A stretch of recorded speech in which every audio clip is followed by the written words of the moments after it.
జై భీమ్. ఈరోజు డాక్టర్ బాబాసాహెబ్ అంబేద్కర్ గారి 130వ జయంతి సందర్భంగా అంబేద్కర్ స్టాచ్యూ దగ్గర శుభాకాంక్షలు వచ్చిన అందరికీ నా యొక్క ధన్యవాదాలు.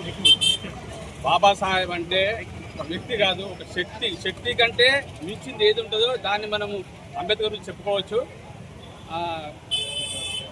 భారతదేశానికి దిక్సూచి అంటే రూపకర్త, దేశాన్ని ఉద్దేశం నిర్ణయించిన ఒక గొప్ప మహానుభావుని యొక్క జయంతి ఈరోజు జరుపుకుంటున్నందుకు భారత ప్రజలందరూ సంతోషంగా ఉండాలని, సంతోషంతో ఈ పండుగ జరుపుకోవాలని. పండుగ దసరా, సంక్రాంతి పండుగ కాదు, బాబాసాహెబ్ జయంతి అంటే కూడా మన బడుగు బలహీన వర్గానికి అతి గొప్ప పండుగ, చాలా పెద్ద పండుగ, వాటికంటే పెద్ద పండుగ ఇది.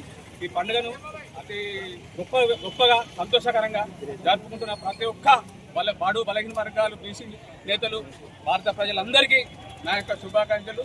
జై భీమ్, జై మాల.